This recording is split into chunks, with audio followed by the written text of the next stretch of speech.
Bom, então agora vamos dar uma paradinha, porque a gente tá entendendo já o que é a Guerra Fria, né? A gente já viu aí alguns eventos lá na Europa, ainda vamos ver outros, vamos ver na Europa, na Ásia, né? No mundo de uma forma geral, mas vamos parar para olhar um pouco aqui o Brasil. O que está acontecendo no Brasil nesse momento? A gente estava lá no meio da Era Vargas, o Brasil envolvido na Segunda Guerra Mundial, né? Acabou a Segunda Guerra Mundial, nós tivemos aí a renúncia de Getúlio Vargas e nas eleições de 1945 foi eleito Eurico Gaspar Dutra. Ali ainda naquela dobradinha PTB-PSD, não é verdade? Ainda aqueles partidos da herança varguista, Dutra então vira o presidente do Brasil. E aí o que vai marcar esse governo Dutra? Vamos lá, primeiro vamos comentar algumas coisas importantes. O governo Dutra é um governo que vai estar muito preocupado com a questão da redemocratização. Estamos saindo daquele momento, né, do chamado Estado Novo, e há ainda uma necessidade de se redemocratizar o país. Então você ali permite de novo os partidos políticos, né? Você reafirma a presença daqueles partidos políticos, até o Partido Comunista Brasileiro volta à legalidade, porque estava na ilegalidade no período de Vargas. Então nós temos uma tentativa de retomar aquela democracia ali na década de 40. Né? Até porque lembre-se que na Segunda Guerra Mundial o Brasil foi ao lado dos Estados Unidos lutar contra a democracia cristã, né? Lutar contra as ditaduras nazifascistas. Tudo bem? Legal. E aí, óbvio que nesse contexto vem uma nova Constituição. A Constituição de 1946. Cai a Constituição Polaca de 1937 e é criada uma nova Constituição, a Constituição de 46. Vai marcar o quê? Ora, vai marcar a ideia de um regime presidencialista, democrático, né, com a questão do voto direto, é reafirmada aqui a questão do voto feminino. Agora, uma coisa muito interessante é perceber que a legislação trabalhista de Vargas, a CLT de 43, ela está aqui. Ela está presente. As conquistas operais, as conquistas dos trabalhadores foram mantidas na Constituição de 1946. Perfeito? Nós temos um mandato presidencial de 5 anos, ficam previstas aqui as comissões, uma coisa interessante, as comissões parlamentares de inquérito, as CPIs, que você escuta falar aí direto no jornal, CPI disso, CPI daquilo, está aqui, está presente na nossa Constituição de 46. Então isso faz parte de um projeto, de um processo de redemocratização. Não é verdade? Agora, claro que o que mais aparece no teu vestibular em relação a esse governo Dutra é a relação dele com a Guerra Fria. E aí, o Brasil está onde? Como é que o Brasil vai se posicionar nesse mundo bipolar? Ora, o Brasil já se posicionou, não é verdade? No momento que a gente foi para a guerra ao lado dos Estados Unidos, nós criamos um laço com os norte-americanos e o Dutra, assim que ele assume, ele declara a manutenção de uma doutrina de segurança nacional. Aquela perseguição ao comunismo do período varguista, ela vai continuar dentro de uma doutrina, não é verdade? O exército do qual o general Eurico Gaspar Dutra fazia parte, é um exército claramente anticomunista. Então o Brasil vai claramente se aproximar dos Estados Unidos da América. Então a gente pode dizer que o governo Dutra é um governo alinhado com o bloco capitalista. Perfeito? E como é que você prova isso na guerra de vestibular? O que a gente pode usar, né, para comprovar isso? Olha lá, nós temos aí a União Soviética, rompemos relações diplomáticas com a União Soviética nesse período, tá? Assim como caçamos o Partido Comunista Brasileiro. O Partido Comunista Brasileiro ele tinha vindo com força total nesse momento.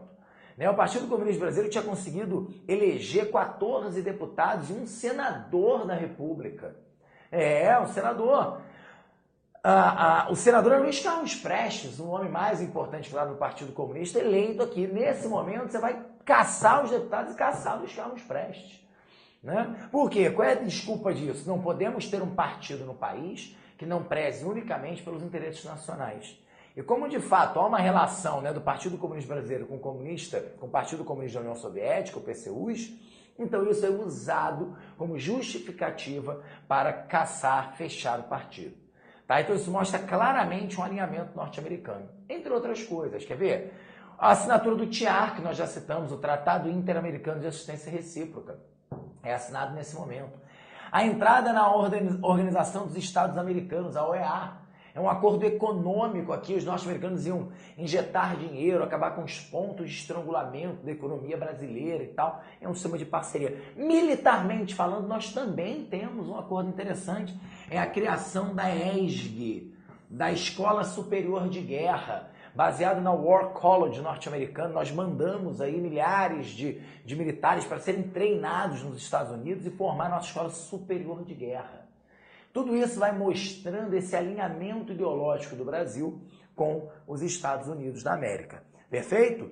Então, beleza. Então já ficou claro para você qual é o posicionamento. Se cair alguma coisa nisso aí, você já sabe responder. E aí, óbvio, a gente não pode deixar de comentar o chamado Plano SALT. É um grande projeto de desenvolvimento brasileiro naquele momento, né? Em saúde, alimentação, transporte e energia. Caramba, ousada essa proposta, não é? É ousada. Mas, turma, o Plano SALT é um verdadeiro fracasso. Por vários motivos, né? O Plano SALT é um plano muito audacioso, é um momento conturbado, né, financeiramente para o Brasil. Por quê? Porque nós temos ali a abertura, a redução das nossas taxas alfandegárias, abrimos a nossa economia para os Estados Unidos, é uma enxurrada de produtos americanos vindo para cá. É muito comum, por exemplo, falar das televisões. Os televisores vieram para o Brasil nessa época, a gente não tinha nem emissora ainda. Aí fala assim, poxa, que idiota! Não tem emissora de televisão, como é que vem televisão? É para ver chuvisco, para ver fantasma, né? Não, calma, também não é por aí, gente. Não dá pra gente também ficar querendo apedrejar o Dutra, embora ele tenha aí uma fama de ser um homem não muito inteligente. Mas não dá para falar isso. Porque assim, ora, o que veio primeiro, né? A emissora, também por que uma emissora de televisão surgiria no país se a gente não tivesse aparelhos de televisão? Então a gente faz a importação dos primeiros televisores, então ele começa a ser comprado, claro, aquela coisa, pô, vou comprar logo o meu mais barato e tal, e quando a emissora se estabelecer, ela vai se estabelecer porque já tem gente para receber esse sinal. Em 1950, a gente tem a TV Tupi, que é a primeira emissora de televisão, e obviamente quando ela vem, nós já temos esses televisores nas residências. Mas isso é um exemplo da entrada dos produtos estrangeiros, tá? A entrada da Coca-Cola, né, nesse mercado brasileiro, né, na partida do governo Dutra. Então isso tudo vai mostrando essa aproximação. Porém, a entrada desses produtos gerou um problema com as nossas contas. As reservas financeiras que o Brasil conseguiu fazer ao longo da Segunda Guerra Mundial, ali no início principalmente, naquela equidistância pragmática, vendendo para todo mundo, Vargas vendendo para todo mundo, isso foi se perdendo. Houve uma queima das reservas brasileiras nesse período. Isso faz com que aconteça o quê? Primeiro, a gente não tenha dinheiro para financiar grande parte dessas obras. A gente teve aí a pavimentação da rodovia Via Dutra, tivemos uma hidrelétrica. Legal, tivemos algumas obras, mas muito longe dessa proposta. Não havia dinheiro para financiar isso. Além de uma inflação galopante nesse período. A inflação começa a despontar graças à queima das nossas reservas. Inflação essa que vai se prolongar pelos próximos governos. E olha, para terminar aqui esse módulo, eu queria então falar de um evento emblemático. Talvez seja emblemático, mostre bastante como é que o Brasil se sentiu com esse fracasso, com essa expectativa e essa frustração do Plano SALT, que é a Copa do Mundo de 1950. É a primeira Copa do Mundo no Brasil e a segunda a gente vai ter agora, não é verdade?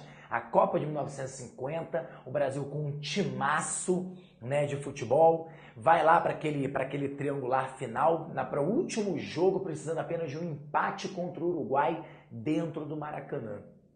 Olha aí, né? O Brasil então precisando de um empate, a seleção brasileira de uma festa do caramba já, porque já tinha inclusive vencido essa seleção, tinha vencido de goleada outras seleções, a ideia era de vitória, se trabalhava como vitoriosos desde o jornal do dia veio assim, né? Os campeões do mundo e a foto da seleção, isso mexeu muito com os brilhos da seleção uruguaia.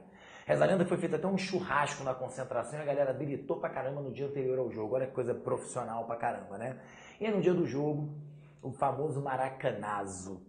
Né, no final do segundo tempo, o jogo estava empatado em 1-1 e Alcides Didia, né, o lateral direito uruguaio, dá uma bomba cruzada, o goleiro Barbosa do Brasil não consegue pegar, a bola entra e o Uruguai ganha do Brasil de 2-1 em pleno Maracanã, lotado nesse último jogo, e o Brasil deixa então passar pelas mãos o campeonato mundial. Olha, eu me lembro, né, a frustração no rosto das pessoas, mesmo como se fosse hoje, eu estava lá no Maracanã, né, apertadinho e tal, lá assim, né. E eu lembro, inclusive, que eu olhei para o rosto de uma criança, né? E naquele momento uma lágrima escorria do olho esquerdo daquela criança, olho do coração. Aquela lágrima escorria, via até o queixo daquela criança, dava uma tremidinha, e o desprender daquela lágrima, turma, não era só o desprender de uma lágrima da expectativa de um Brasil campeão do mundo no futebol, não. Mas era talvez aí a frustração com 5 anos de um governo Dutra. Naquele momento eu percebi que o estádio, né, era frustrado e muitos ali sentiam a falta de um homem, sentiram a falta de um governante, sentiram a falta de Getúlio Vargas. Mas isso são cenas de um próximo capítulo.